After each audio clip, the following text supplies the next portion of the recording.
Shalom, jemaat yang terkasih. Apa kabar? Ya, kita bersama-sama kembali untuk bersekutu, menyembah Tuhan. Walau keadaan belum bisa membuat kita datang ke gereja bersama-sama, tapi saya percaya jemaat sekalian tetap menikmati setiap ibadah dimanapun jemaat berada. Mari kita siapkan hati dan pikiran untuk menyembah Tuhan. Saya ajak jemaat untuk saat teduh.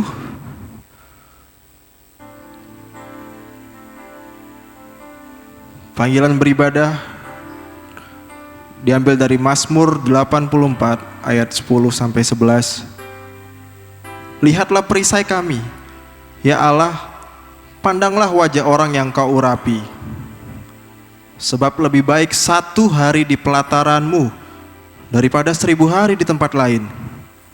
Lebih baik berdiri di ambang pintu rumah Allahku daripada diam di kemah-kemah orang fasik. Tiada terukur akan mengawali ibadah kita pada pagi hari ini.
Mari kita berdoa. Bapa yang mengasihi kami selalu yakin dan percaya Tuhan, kasih-Mu tak pernah berkurang Tuhan dalam keadaan apapun. Bahkan di keadaan di mana kami belum bisa berkumpul bersama-sama. Tuhan Yesus, perkenankanlah kami Tuhan, setiap anak-anak Tuhan yang beribadah, yang datang menyembah Tuhan, untuk bisa menerima, untuk bisa dapat menikmati penyembahan kami Tuhan. Kami aturkan semuanya, persembahan, doa kami, ucapan syukur kami ke dalam tangan kuasa-Mu, karena memang Engkaulah yang layak. Dalam nama Tuhan Yesus Kristus kami berdoa dan bersyukur. Amin.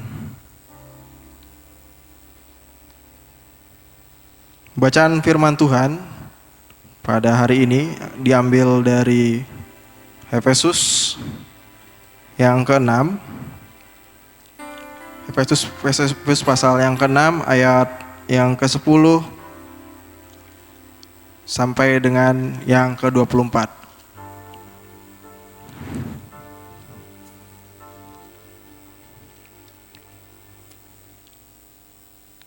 Jemaat yang di rumah bisa bersama-sama saya untuk menyimak pembacaan firman Tuhan. Perlengkapan rohani. Akhirnya, hendaklah kamu kuat di dalam Tuhan, di dalam kekuatan kuasa-Nya. Kenakanlah seluruh perlengkapan senjata Allah, supaya kamu dapat bertahan melawan tipu muslihat iblis. Karena perjuangan kita bukanlah melawan darah dan daging, tetapi melawan pemerintah-pemerintah, melawan penguasa-penguasa, melawan penghulu-penghulu dunia yang gelap ini, melawan roh-roh jahat di udara. Sebab itu ambillah seluruh perlengkapan senjata Allah, supaya kamu dapat mengadakan perlawanan pada hari yang jahat itu dan tetap berdiri. Sesudah kamu menyelesaikan segala sesuatu, jadi berdirilah tegap, berikat pinggangkan kebenaran dan berbaju jirahkan keadilan. Kakimu berkasutkan kerelaan untuk memberitakan Injil damai sejahtera. Dalam segala keadaan, pergunakanlah perisai iman. Sebab dengan perisai itu, kamu akan dapat memadamkan semua panah api dari si jahat. Dan terimalah ketopong keselamatan dan pedang roh, yaitu firman Allah. Dalam segala doa dan permohonan, berdoalah setiap waktu di dalam roh, dan berjaga-jagalah di dalam doamu itu dengan permohonan yang tak putus-putusnya untuk segala orang kudus, juga untuk aku, supaya kepadaku, jika aku membuka mulutku, dikaruniakan perkataan yang benar, agar dengan keberanian aku memberitakan rahasia Injil, yang kulayani sebagai utusan yang dipenjarakan. Berdoalah supaya dengan keberanian aku menyatakannya, sebagaimana seharusnya aku berbicara, supaya kamu juga mengetahui keadilan dan hal ihwalku. Maka Tikhikus, saudara kita yang kekasih dan pelayan yang setia di dalam Tuhan, akan memberitahukan semuanya kepada kamu. Dengan maksud inilah ia kusuruh kepadamu, yaitu supaya kamu tahu hal ihwal kami dan supaya ia menghibur hatimu. Damai sejahtera dan kasih dengan iman dari Allah Bapa dan dari Tuhan Yesus Kristus menyertai sekalian saudara. Kasih karunia menyertai semua orang yang mengasihi Tuhan kita Yesus Kristus dengan kasih yang tidak binasa. Demikian sabda Tuhan. Kita akan mempersiapkan persembahan dan persepuluhan, kemudian akan melanjutkan dengan doa syafaat. Kita akan mempersiapkannya dengan sebuah pujian untuk percaya dan patuh.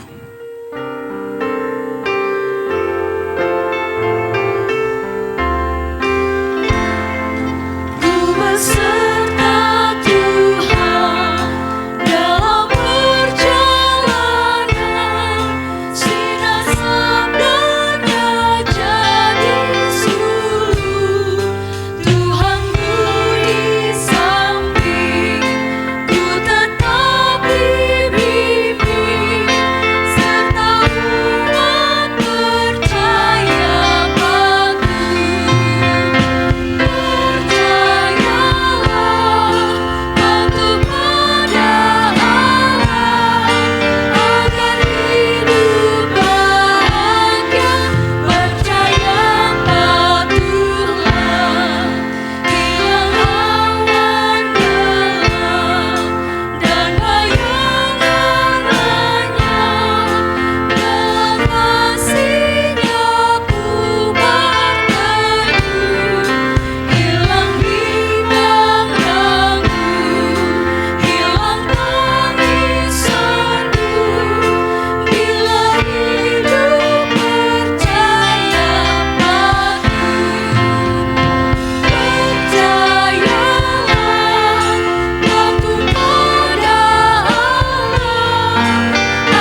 Saatnya kita akan persembahan dan perpuluhan.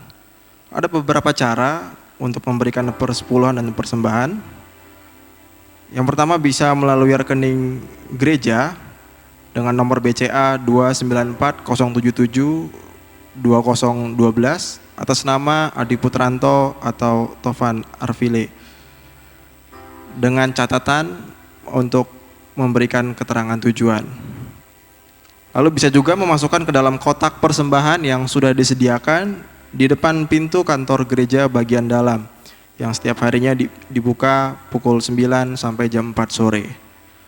Atau bisa juga melakukan pengumpulan mandiri, yakni menyimpannya dan memasukkannya ke dalam kotak perpuluhan atau kantong persembahan pada saat ibadah minggu berjalan seperti biasanya nanti.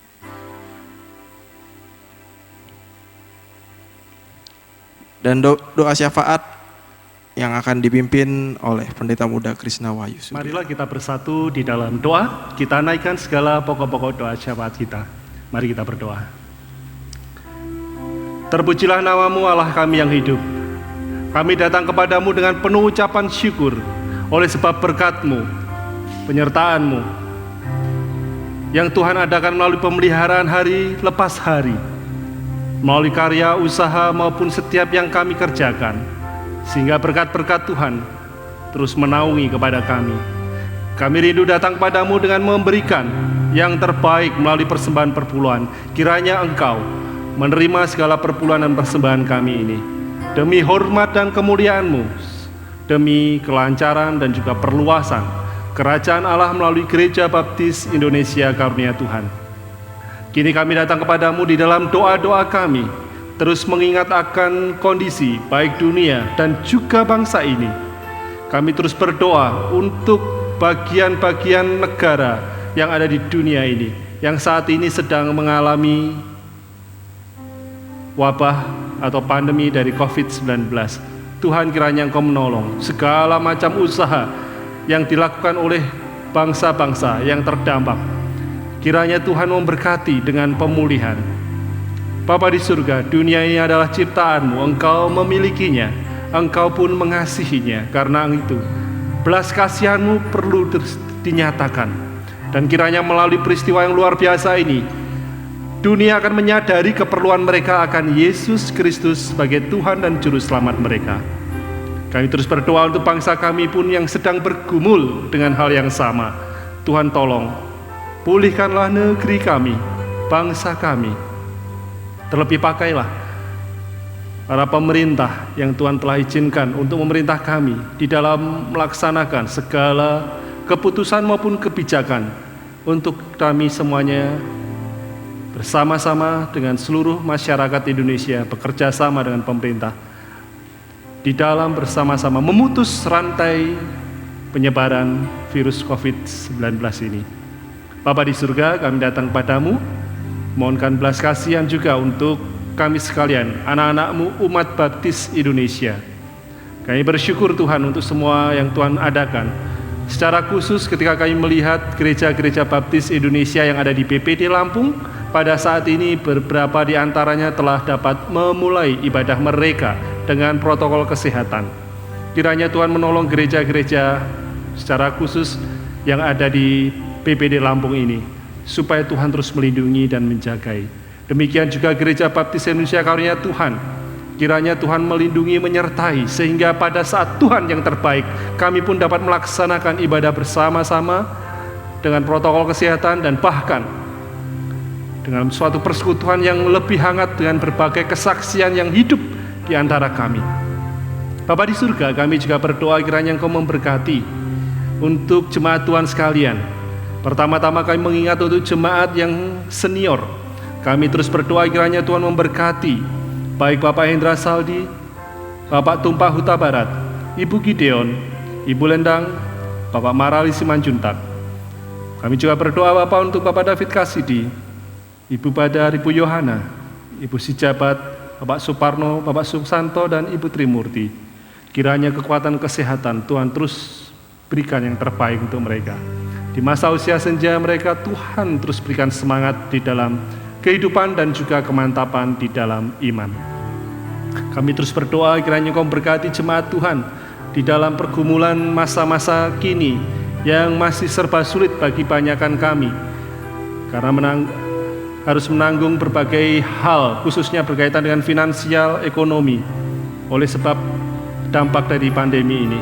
Tuhan tolong jemaat Tuhan yang mengalami PHK maupun juga pemutusan hubungan kerja dan pengurangan jam kerja, maupun juga saat ini Tuhan, kiranya doa kami adalah rezeki yang terbaik Tuhan adakan untuk jemaat Tuhan. Setiap perbuatan tangan mereka berkenan kepadamu untuk Engkau berikan keberhasilan. Demikian juga kami berdoa untuk anak-anak kami yang sedang mempersiapkan memasuki masa pendidikan yang lebih lanjut, yaitu perguruan tinggi. Tuhan menolong di dalam masa-masa mereka mempersiapkan diri, baik itu berupa tes, ujian, wawancara, dan bahkan untuk anak-anak kami yang telah dapat memastikan masuk dalam suatu perguruan tinggi. Tuhan kiranya memberkati semua orang tua, orang-orang yang akan menolong, menanggung di dalam pembiayaannya. Kami juga berdoa kiranya Engkau memberkati jemaat Tuhan yang terus merindukan keturunan. Tangan kasih-Mu menyertai kepada keluarga-keluarga kami ini. Kami percaya bahwa Engkau yang sanggup menciptakan, Engkau yang akan memberikan yang terbaik, yaitu keturunan atau anak yang terindah untuk keluarga-keluarga ini. Kami juga tak henti-hentinya terus berdoa, kiranya tangan kasih-Mu menyertai kepada anak-anak kami juga yang saat ini telah memasuki tahun ajaran baru di dalam sekolah mereka, dan beberapa di antaranya masih melakukan studi atau sekolah secara daring. Kiranya Tuhan tolong, baik orang tua yang menyertai, membimbing guru-guru dan juga anak-anak kami ini sendiri, tetap semangat di dalam pola belajar yang mungkin serba baru bagi mereka. Terima kasih Tuhan, kami menyerahkan seluruh doa syafaat kami ke tangan kuasa-Mu. Di dalam nama Yesus kami berdoa. Amin. Kita akan mendengarkan pembelajaran firman Tuhan yang akan disampaikan oleh Pendeta Muda Krishna dengan judul Berdiri Tegap dengan Perlengkapan Senjata Allah. Namun sebelumnya kita akan menaikkan pujian persiapan, Nyalakan Suluh Rahmat-Nya.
Shalom, selamat hari Minggu jemaat yang dikasihi Tuhan.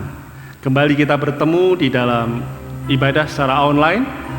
Saya berdoa kiranya kita semuanya tetap semangat di dalam mendekatkan diri di waktu-waktu yang telah kita sepakati bersama sebagai jemaat Tuhan, GBI Karunia Tuhan, di dalam beribadah khususnya. Mari kita menikmati kebenaran firman Tuhan. Khususnya hari ini kita akan belajar dari Efesus pasal 6 ayat 10 sampai dengan 24 dengan topik berdiri tegap dengan perlengkapan senjata Allah.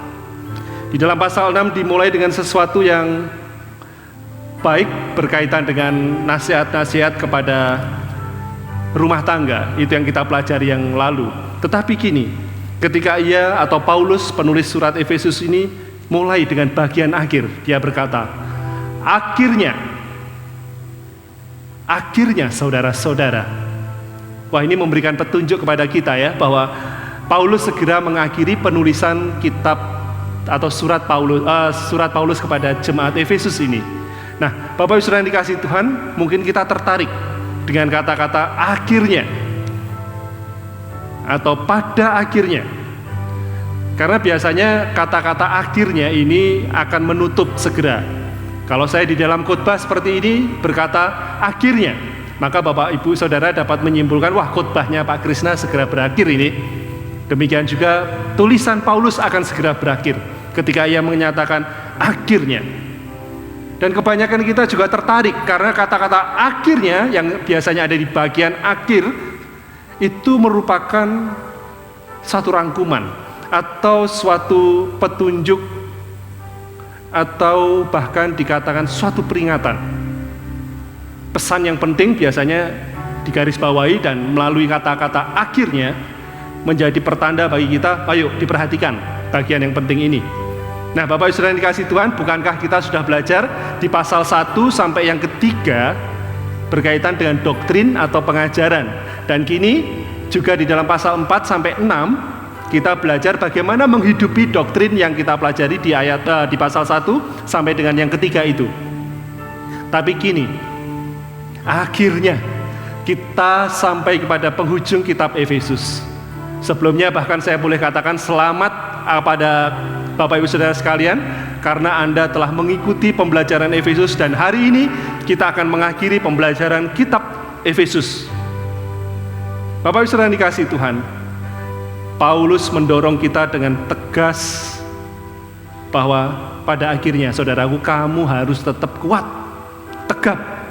Pada akhirnya bagaimanapun juga ketika engkau menghidupi pengajaran di dalam pasal 1 sampai 3, pada akhirnya ayo tetap kuat. Maka patutlah kita memperhatikan hal-hal berkaitan dengan bagaimana kita bisa kuat, bagaimana kita menghidupi dan tetap pada akhirnya dilihat kita tekun dan setia atasnya. Bagian yang pertama di dalam ayat 10 dan 11 kita ditunjukkan bahwa dari mana sih kekuatan itu. Jika Paulus meminta kita tetap tegap, tetap kuat, dapat dari mana saya kekuatan seperti itu, Pak? Jelas sekali dikatakan di dalam ayat 10 bahwa Paulus berkata, kuatlah di dalam Tuhan. Ditegaskan dalam frase yang kedua, di dalam kekuatan kuasanya. Dua frase yang sebenarnya mirip ya, atau ya boleh dikatakan persis. Kuat dalam Tuhan, dalam kekuatan kuasanya. Ini mengindikasikan bahwa kekuatan yang kita terima itu dari Tuhan, bukan dari diri kita sendiri. Itu menunjukkan pada kita bahwa di dalam Tuhanlah kita mampu, dikatakan nanti tegap, tetap kuat. Bahkan Paulus berkata di sana, kekuatan dan kuasa yang tersedia bagi kita itu berarti memang di luar kita, bukan usaha kita. Di dalam kitab-kitab yang lain dia berkata bukan karena kekuatan kita, bukan karena usaha kita, bukan karena kemampuan kita, tetapi kekuatan itu berasal dari Tuhan sendiri. Bahkan dikatakan di sana ayat 11a, kenakanlah seluruh perlengkapan senjata Allah. Dikatakan dari seluruh perlengkapan senjata Allah. Itulah sumber kekuatan kita. Jadi kita ini rupanya disediakan suatu perlengkapan senjata Allah. Bukan perlengkapan senjata yang aku bikin sendiri, aku buat sendiri. Ini adalah seperti suatu pakaian atau apa yang dapat kita kenakan. Mungkin kalau dalam gambaran perang adalah suatu baju besi yang dapat kita kenakan, tetapi bukan kita yang buat, bukan kita yang menyiapkan.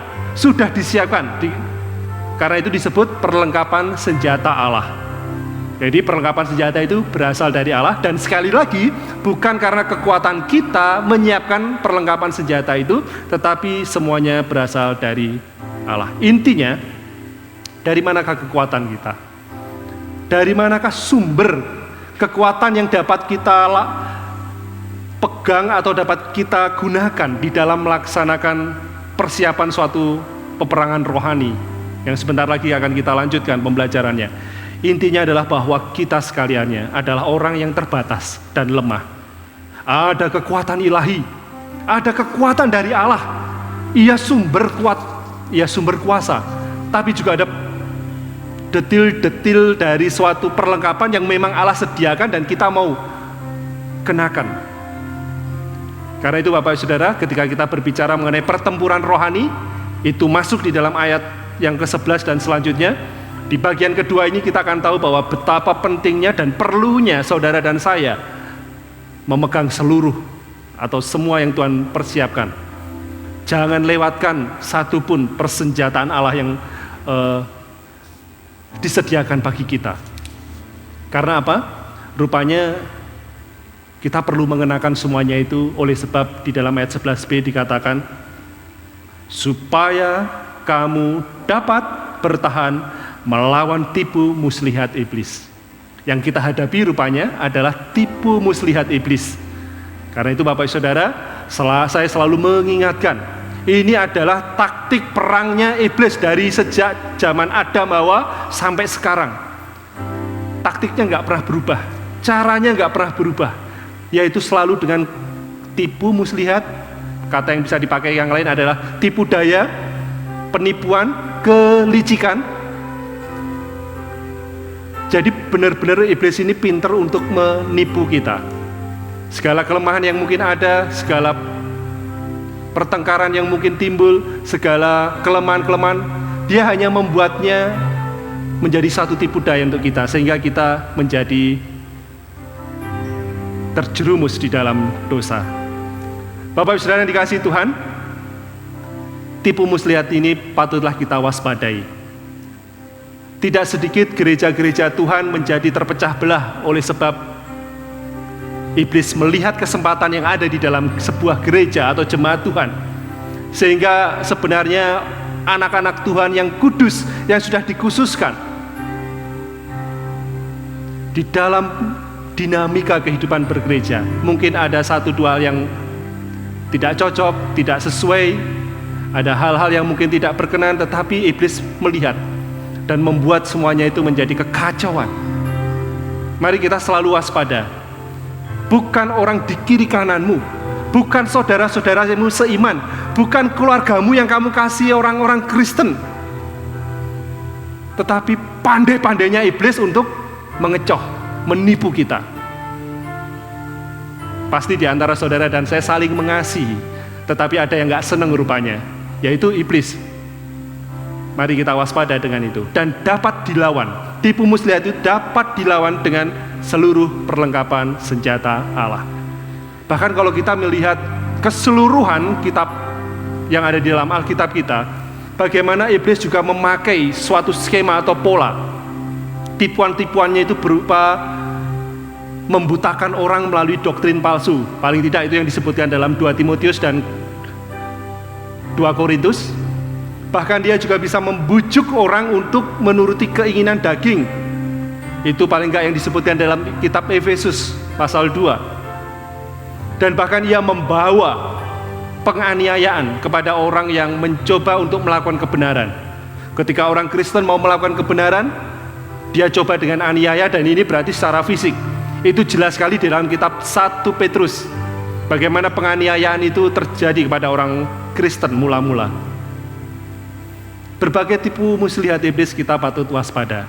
Namun yakinlah, karena Allah sudah menyatakan di dalam pasal yang ke-13 bagian akhir, tetap berdiri sesudah kamu menyelesaikan segala sesuatu. Ada suatu harapan besar bahwa sesudah menghadapi semua tipu muslihat itu, kamu masih tetap teguh kuat berdiri. Jadi intinya Anda punya nasib itu, nasibnya berkemenangan. Nasibnya orang Kristen itu sebenarnya adalah nasib yang berkemenangan. Tinggal apakah ketika di dalam pertempuran mereka ini, orang-orang percaya ini menjadi kendor, loyo, dan kemudian patah arang maupun bahkan putus asa lalu meninggalkan imannya. Itu memang pilihan dari masing-masing, tetapi sebenarnya nasib kita sudah dituliskan.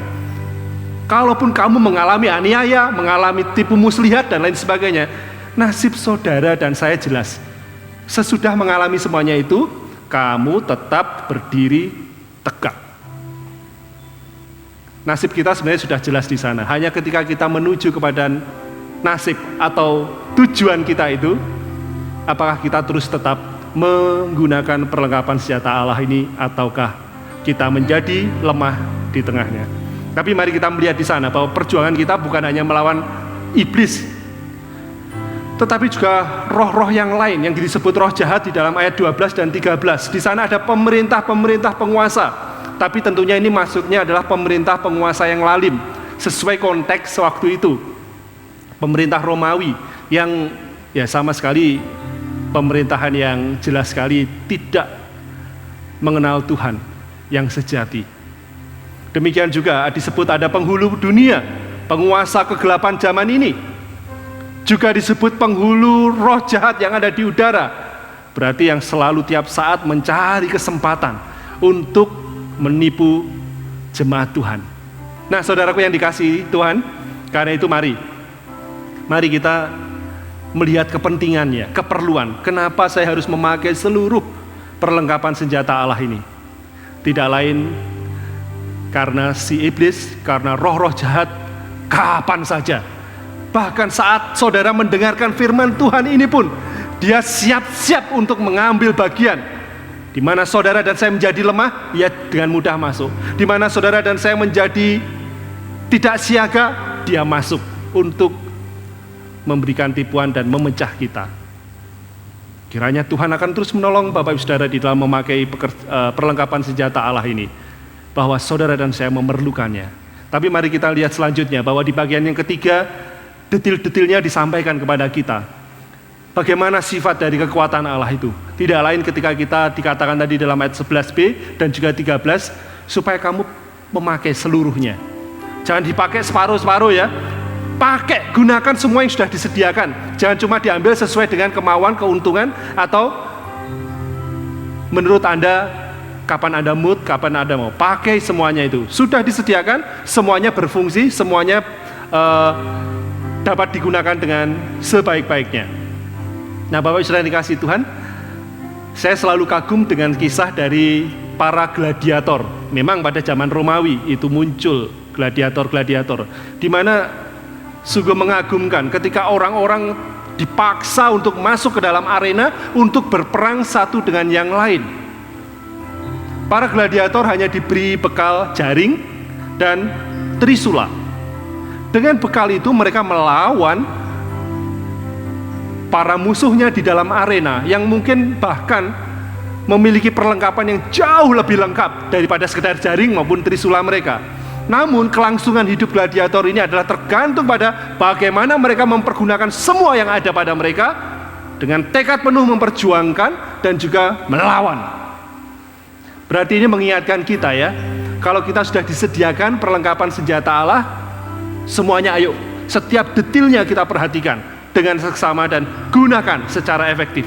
Yang pertama, perlengkapan senjata Allah itu disebutkan sebagai kebenaran di dalam ayat 14. Gambarannya kebenaran itu adalah sebagai ikat pinggang. Berikat pinggang kan kebenaran. Ikat pinggang itu supaya nggak kendor ya, saudara-saudara ya. Biasanya untuk mengikat, ini artinya bahwa supaya tujuan kekristenan atau iman Kristen Anda selalu fokus, selalu kuat dan terikat kuat, nggak kendor imanmu.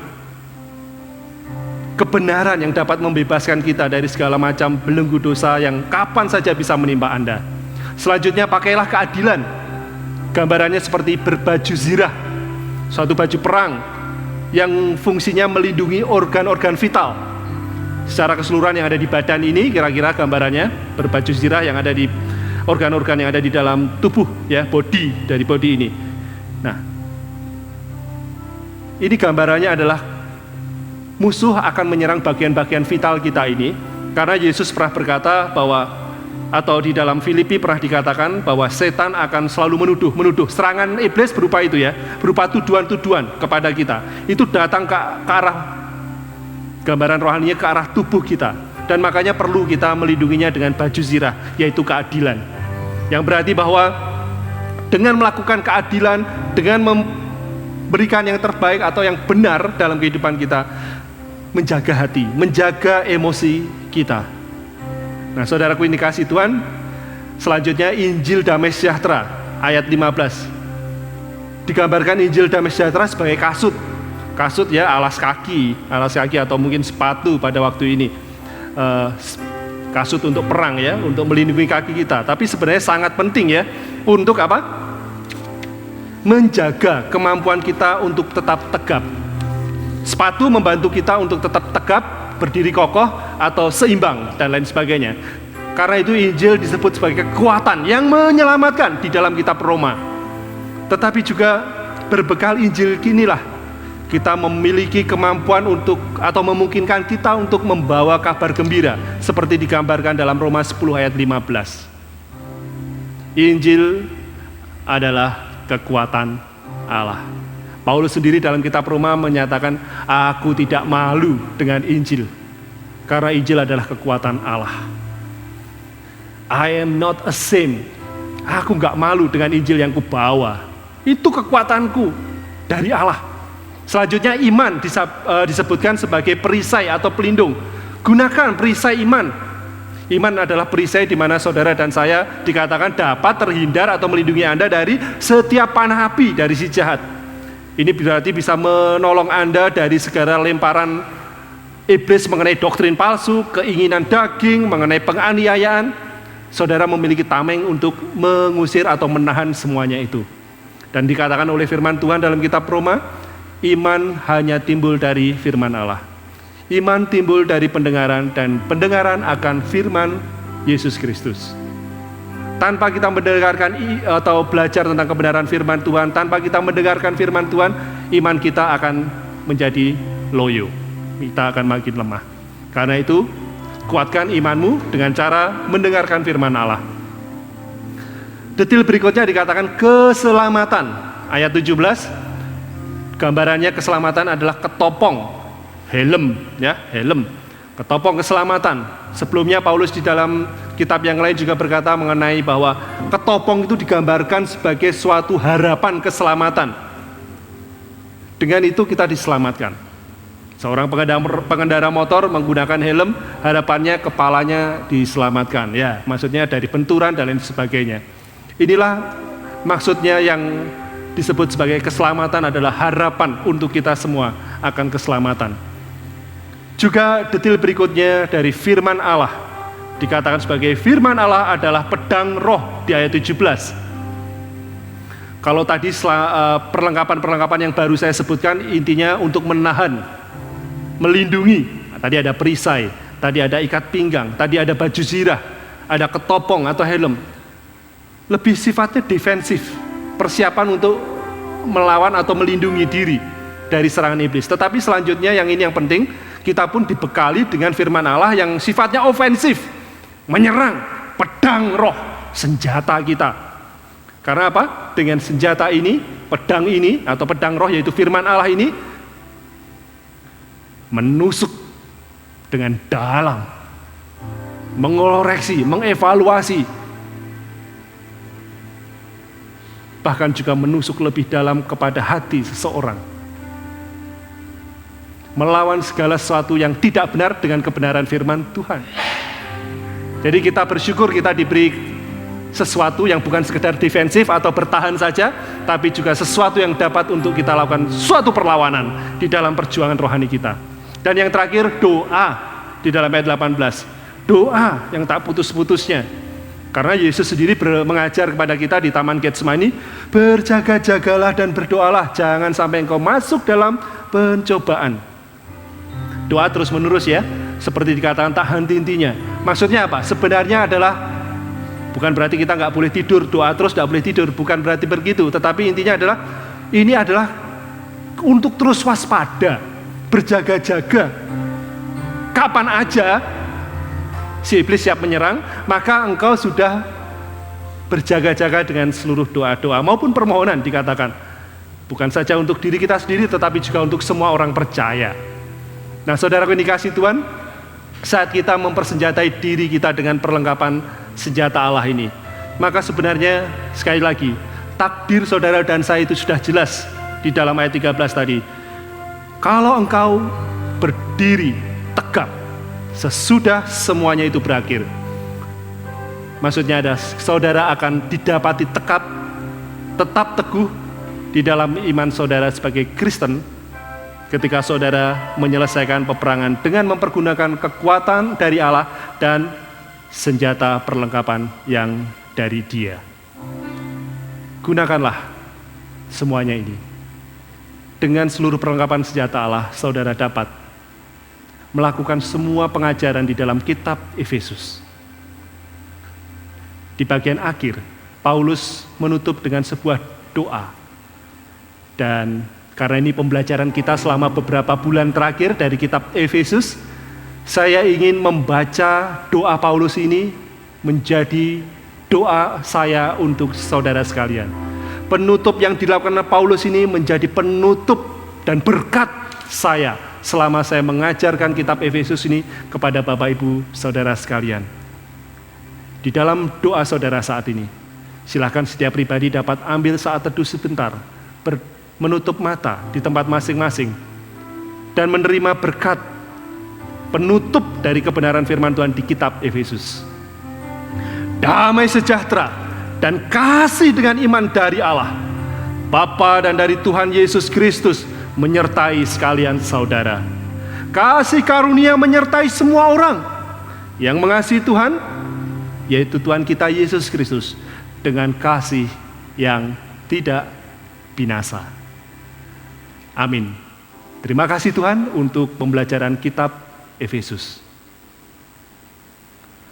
Jemaat yang terkasih, mari kita meresponi kebenaran firman Tuhan pada hari ini. Sebagai orang-orang yang siap dengan perlengkapan senjata Allah, kita sebagai murid tetapi juga bahkan sebagai laskarnya, mari kita tetap tegap, maju. Kita dilindungi, kita melawan atas segala tipu muslihat yang mungkin mencobai dan mendatang pada kita.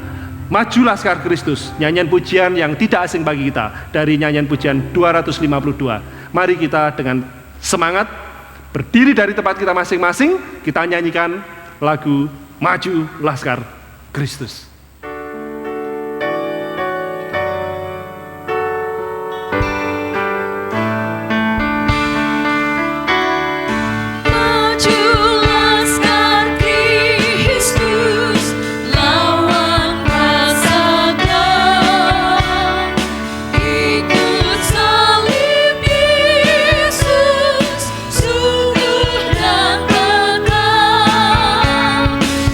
Kristus yang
Bapak sudah dikasih Tuhan, mari arahkan hati kita kepada Dia.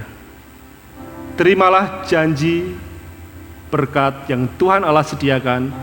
Ia katakan di dalam firman-Nya, Tuhanmu akan melindungi engkau dan memberkati engkau, menyinari engkau dengan wajah-Nya, dan memberi kasih karunia dan damai sejahtera.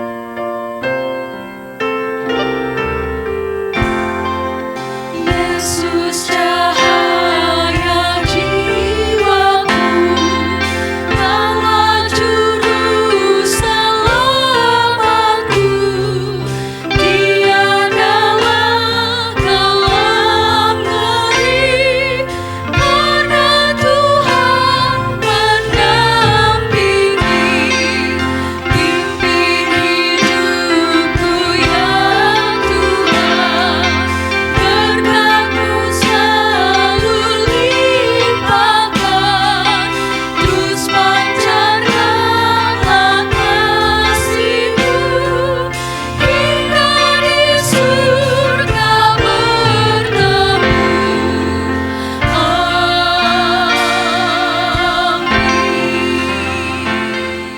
Amin. Amin.